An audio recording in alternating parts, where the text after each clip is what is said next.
देखिए, सबसे पहली बात तो ये है कि संभल की चंडोसी की जो जामा मस्जिद है वो कोई 50 साल 100 साल नहीं बल्कि 200-250 साल पुरानी मस्जिद है, उससे ज़्यादा है। वहाँ पर कोर्ट की तरफ से बगैर मस्जिद के जिम्मेदारों को कमेटी को सुने उन्होंने एक एक्स पार्टी ऑर्डर पास कर दिया, वो गलत है। दूसरा ये है कि एक बार तो आपने गलत ऑर्डर दिया, सर्वे हो गया।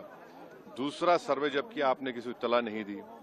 तीसरी बात यह है कि पुलिस का ये काम था कि मस्जिद कमेटी को कॉन्फिडेंस में लेते या वहाँ की पीस कमेटी को। चौथी बात यह है कि जो सर्वे करने लोग आ रहे हैं वो प्रोवोकेटिव स्लोगन्स लगा कर आ रहे हैं, वो वीडियो उसका है, पब्लिक डोमेन में है। और उसके बाद जो वहाँ पर वायलेंस हुआ जिसमें 3 मुसलमानों को गोली लगी, उनकी मौत हुई, हम इसका कंडेम करते हैं। ये फायरिंग नहीं बल्कि मर्डर है। और जब से बाबरी मस्जिद राम मंदिर का जजमेंट आया, जिस बात को मैं पर्टिकुलरली कह रहा हूं कि उस जजमेंट के बाद ये सब चीजें खुलेंगी और एक के बाद एक खुल रही हैं।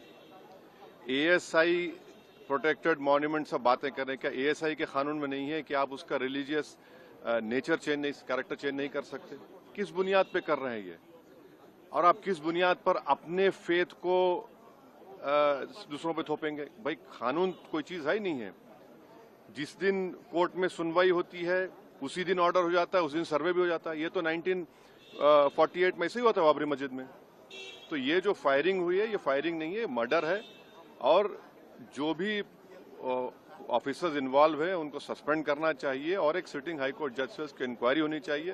ये सरासर गलत है, जुल्म हो रहा है वहां पर। तो संभल में वहाँ के सांसद पे एफआईआर दर्ज कर दिया गया। आप जिस पे चाहे कर लीजिए भाई, जिस पे भी चाहे कर लीजिए। जज आप, जूरी आप, सब आप, तो बचेगा क्या फिर? अब सर, जेपीसी में आप लोगों ने समय मांगा है, क्या कहेंगे?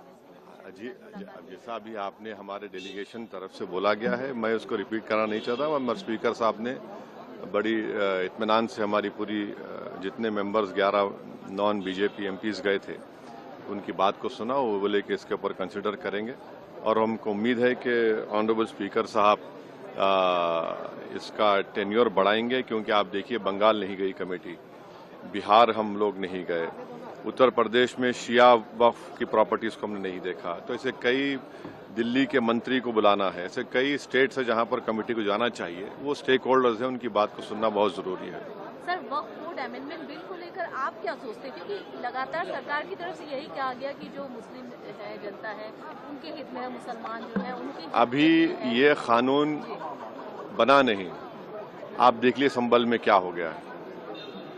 अभी ये कानून बना नहीं है, आप देख रहे हैं कि हर जगह पे बोल दिया जा रहा है कि नहीं, ये यहाँ पर 500 साल पहले मस्जिद नहीं थी। इस बिल में ये बिल आर्टिकल 26 का वायलेट करता है।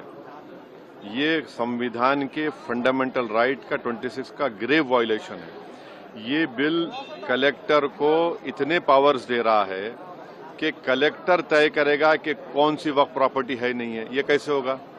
कलेक्टर कैसा जज होगा अपने ही केस में? तीसरा, आप किस बुनियाद पर इस बिल में आप नॉन मुस्लिम को मेंबर बना रहे हैं? जितने धर्म की बुनियाद पर, चाहे वो हिंदू धर्म के एंडोमेंट बोर्ड्स हो, चाहे दिल्ली का एसजीपीसी हो या उसका एक्ट हो, या क्रिश्चियंस के जो भी उनके धर्म के संस्थान हैं, वहां पर तो कोई उसी धर्म का आदमी मेंबर बनता है। आप तो कंपलसरी स्टेट वक्फ बोर्ड में जहां पर 11 मुसलमान बनते थे, वहां पर आप मेजॉरिटी नॉन मुस्लिम बनाना चाह रहे हैं। सेंट्रल वक्फ काउंसिल में मेजॉरिटी ऑफ नॉन मुस्लिम बनाना चाह रहे हैं। क्यों करना चाह रहे हैं आप? ये क्या मकसद है आपका? कलेक्टर को इतना पावर दे रहे हैं। तो ये आर्टिकल 26 का ग्रेव वायलेशन है और इसीलिए वक्फ को बचाने के लिए नहीं लाया जा रहा है। ये वक्फ को खत्म करने के लिए, और वक्फ बोर्ड को सिर्फ एक पोस्ट ऑफिस बना के रखना चाह रहे हैं। तो जो वक्फ की प्रॉपर्टी है वो गवर्नमेंट की दी भी नहीं है, इसको मुसलमानों की गाड़े खून की कमाई है, तो आप उसको छीनना चाह रहे हैं। और उतना ही मकसद है सरकार का। आप देख रहे हैं संभल में क्या हो रहा है, ऐसे ही और वाकयात होते रहेंगे।